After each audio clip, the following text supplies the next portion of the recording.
In a Southeast Asian country, the Prime Minister meets with a representative from Cardiff, an American company specializing in water systems. After the representative leaves, gunshots are heard. The bodyguard rushes back and finds the Prime Minister has been killed by a group of armed rebels. Faced with this situation, the bodyguard decides to take his own life. Meanwhile, Jack Dwyer arrives in the country with his wife Annie and daughters Lucy and Bees for his new job on the water project with Cardiff. But when their arranged ride doesn't show up, they bump into Hammond, who was on their flight. As Hammond's local friend Kenny arrives to pick him up, he offers the Dwyers a ride since they are headed to the same hotel. In the hotel lobby, they see a welcome banner from Cardiff with Jack's photo on it. In their room, they find that nothing seems to be working. The next morning, Jack asks for a newspaper, but the receptionist tells him the delivery never came and then guides Jack to where he can buy one. After walking for a while, he finally finds a store selling newspapers. He asks for an English newspaper, only to discover it's 3 days old. Suddenly, Jack finds himself in the middle of a confrontation between armed protesters and riot police. As Jack is unsure what to do, the shops around him quickly close their shutters.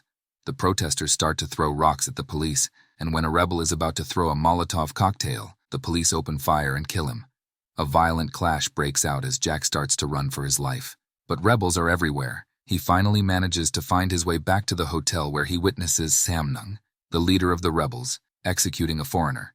At that moment, a rebel spots him. Panicked, Jack quickly climbs up a nearby fire escape ladder as the rebels chase after him. He kicks the ladder off, causing it to fall before breaking the window and entering the hotel. He sees the rebels breaking through the main entrance and opening fire on the staff. Jack makes it back to their room and explains to Annie what happened. At that moment, they realize Lucy is not in the room.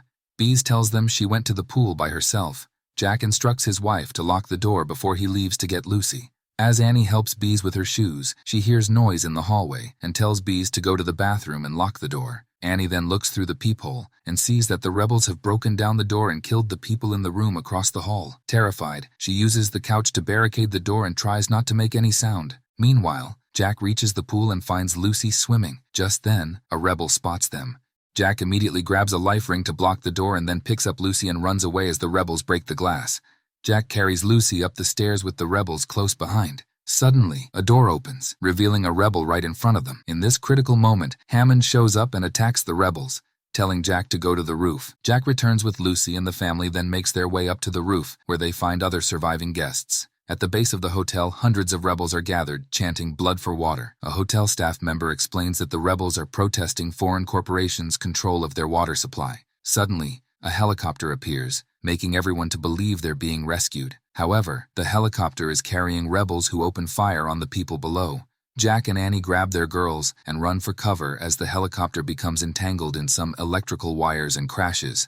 At that moment, rebels break through the barricaded door onto the roof and start killing anyone in their path. Jack tells Annie that they have to leap onto the roof of the building next to the hotel, as it's their only chance of survival. Annie hesitates but then runs and jumps, managing to land on the other roof. Jack tosses Bees across and Annie catches her. When it's Lucy's turn, she resists, nearly causing her to fall until Jack pulls her back up. He then secures her with a belt and throws her over before making his own leap.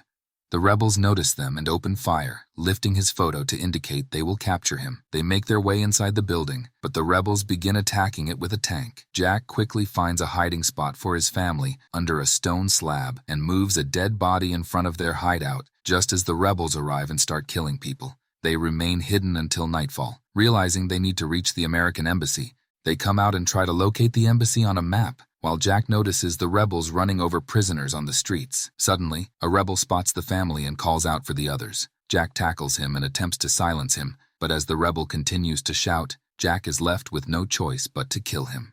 They then disguise themselves as locals and manage to find a motorbike, heading towards the embassy through a city where buildings are burning, statues have been toppled over, and bodies are everywhere.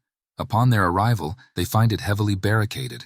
As Jack climbs over, he is horrified to discover that the embassy has been overrun and everyone inside has been killed.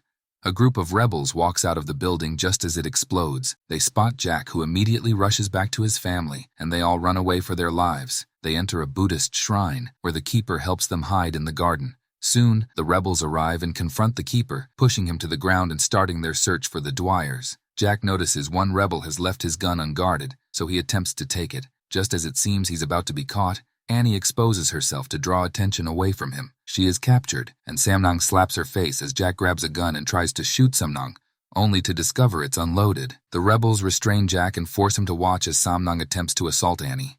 Just in time, Hammond and Kenny arrive, shooting most of the rebels, although Samnang manages to escape. They take the Dwyers to a brothel, where Hammond informs the couple that the Vietnamese border is just a couple of miles downstream. They plan to leave in a few hours to cross over for asylum. Hammond then reveals to Jack that the unrest is because Western companies have been building infrastructure in the country and providing loans for their services, knowing they can't afford to pay the debt, so they can eventually own them. After a while, they are attacked by rebels from a nearby gun tower. They return fire as they make their escape. Unfortunately, Kenny is shot and killed. Hammond manages to kill the rebels but gets wounded in the process. As they keep running, Hammond collapses. Jack quickly returns to help him, but Hammond urges Jack to head to the river as a rebel truck approaches. Hammond sacrifices himself, shooting the rebel dead just before the truck runs him over and crashes. As the Dwyers approach the river, Jack tells his wife and daughters to hide, while he goes to the riverbank to find a fisherman and trades his watch and shoes for the fisherman's boat. Samnang and his group appear and find Jack, who fights back but is overpowered and subdued. Just as Samnang is about to execute Jack, Lucy runs to her father. Samnang grabs her and forces her to shoot Jack with the gun pointed at her head. Annie rushes in and attacks Samnang with an oar, beating him to death, while Jack grabs the gun and kills the rest of the rebels. They paddle toward the Vietnamese border when another group of rebels in a truck spots them. The Vietnamese border guards order them to stop, and Jack shouts that they're seeking asylum. As soon as the boat crosses the border, the Vietnamese soldiers turn their guns on the rebels, warning that shooting would be considered an act of war. Finally, the family is safe, and they embrace each other in relief. Don't forget to like, share, and subscribe. Thanks for watching. Be sure to check out our channel for more videos.